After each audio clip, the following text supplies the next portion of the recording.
Doctor Sushila Kataria हमारे साथ हैं। डॉक्टर त्रेहन, आपके साथ अब शुरुआत करते हुए जो एक सवाल मैंने पहले पूछा था, क्या 30 to 50 ईयर एज ग्रुप ज्यादा ससेप्टेबल है इस तरह के सडन कार्डियक अरेस्ट को लेकर?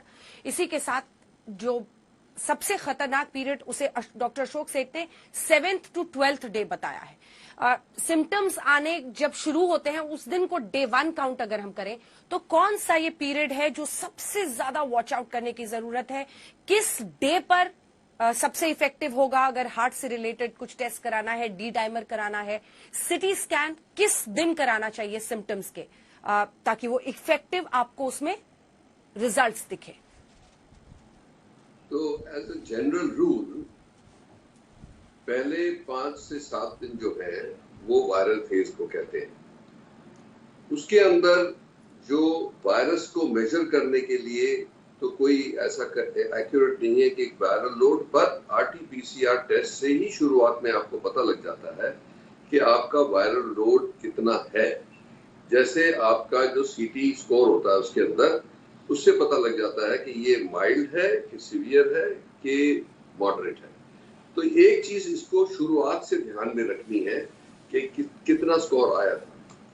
दूसरा, जो वायरल फेज है उसके अंदर अगर जो फीवर हाई है, ऐसा लग रहा है कि कॉफ और वो ज्यादा है, तो उसके लिए जो एंटीवायरल ड्रग्स यूज करी गई हैं जैसे फेविप्रू है या रेमडेसिविर है, वो सिलेक्टेड केसेस में डॉक्टर की निगरानी में और उनकी जजमेंट को लेते हुए उसको उस पीरियड में यूज किया जा सकता है to decrease the viral load. एक बात जो स्पष्ट है हम सबको कि इसके ऊपर काफी चर्चा हो चुकी है कि कितना इफेक्टिव है, और इसीलिए मैं इस टाइम बताना चाहूंगा कि under the guidance of a doctor जिसके अंदर लगता है कि वायरल लोड हाई था, इंटेंस इफेक्ट हो रहा है बॉडी के ऊपर, तो उसमें ये फेविप्रू और रेमडेसिविर ने कुछ फायदा दिखाया है।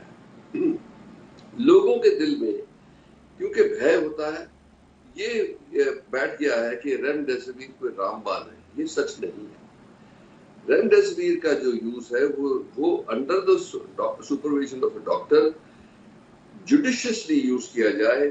जिस एरिया में हम सोचते हैं कि ये रिएक्शन वायरस का लोड बहुत ज्यादा है, उसको कम करने की कोशिश करी जा सकती है।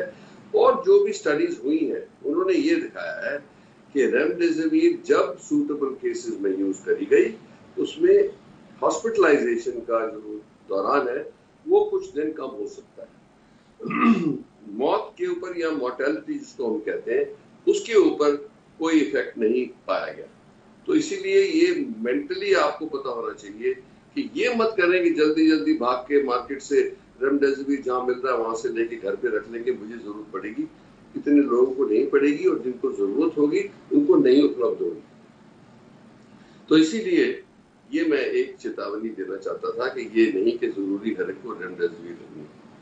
दूसरा ये होता है कि जब पैच देखा गया स्टडीज में कि लंग्स के ऊपर सिग्निफिकेंट पैचेस डेवलप होने शुरू हो जाते हैं, तो उसी टाइम एक सेकंड इंडिकेशन होता है कि रेमडेसिविर हेल्प कर सकती है। उस विंडो के बाहर जब 7 दिन 8 दिन के बाद साइटोकाइन फेज शुरू होता है, उस फेज में रेमडेसिविर का कोई रोल नहीं है। उस टाइम हम जो स्टेरॉइड्स और एंटी कोएगुलेंट्स हैं जैसे डिस्क्राइब किया गया ऑलरेडी, उनका रोल शुरू होता है। उसके बाद ये भी देखा गया है कि एक पब्लिक में ये भी नॉलेज है और हमने ही काफी बड़ी स्टडी करी थी टोसिजुमैब के ऊपर, कि एक फेज ऐसा आता है कि जब कोई और ये एक चीज पे डिपेंड नहीं करेगा। इसीलिए मैं ये कह रहा हूं कि ये डॉक्टर जो नॉलेजेबल है उसकी ओपिनियन से ही टोसिजुमैब कई बार एंड स्टेज पे जब साइटोकाइन स्टॉर्म बहुत इंटेंस लग रहा है, और सब में नहीं क्योंकि मोस्टली स्टेरॉइड से कंट्रोल हो जाता है, उनके लिए हम जुडिशियसली टोसिजुमैब यूज करते हैं।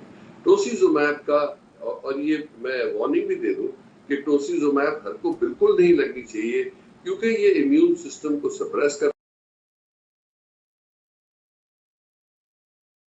इसको किसी गलती से यूज किया गया तो वो एक तो साइटोकाइन सप्रेस करेगा, पर सेकेंडरी इन्फेक्शन हो जाएगी, वो भी बहुत कठिन हो सकती है पेशेंट के लिए। इसीलिए ये तो आपका हो गया जो सीक्वेंस ऑफ कौन सी ड्रग्स किस पीरियड में यूज करनी है, और टोसिलजुमैब को तो बिल्कुल भी इंडिविजुअली आप हाथ मत लगाएं, हॉस्पिटल्स में होनी चाहिए, सिर्फ हॉस्पिटल्स में देनी है। इसकी सप्लाई भी, क्योंकि लोगों ने कॉर्नर करके होर्डिंग शुरू कर दी और ब्लैक मार्केट शुरू हो गई, तो इससे बहुत नुकसान हो रहा है। इसीलिए गवर्नमेंट ने अपने विजडम में इसको कंट्रोल में ले लिया है और एलोकेशन हो गई है हर डिस्ट्रिक्ट के लिए, और एक कमिटीज बन गई है जिससे ये पता लगे कि कौन सा पेशेंट है, क्योंकि ये एक्सपर्ट कमेटी डिसाइड करेगी कि कौन सा पेशेंट है जिसको फायदा हो सकता है। अगर जो ऐसा हम फॉलो करेंगे तो आज के दिन हिंदुस्तान में हमारी अंडरस्टैंडिंग, डॉक्टर्स की अंडरस्टैंडिंग, तो प्रोटोकॉल जो बन गई है आईसीएमआर की, एडवाइजरीज भी आ गई है आईसीएमआर की, हेल्थ मिनिस्ट्री की, कि किस सीक्वेंस में क्या फायदेमंद है। इसीलिए हमें सबको यही फॉलो करना है जो हमारे लिए, डॉक्टरों के लिए जो जजमेंट का कॉल है, वो जजमेंट हम लें। और जैसे जैसे ये देखा गया कि ये डिजीज को बढ़ती जा रही है, 95% पेशेंट्स को वेंटिलेटर पे आज नहीं जाने की जरूरत है, क्योंकि ऑक्सीजन थेरेपी जो हम हाई फ्लो कैनुलर से करते हैं, उससे बहुत सारे लोग ठीक हो जाते हैं।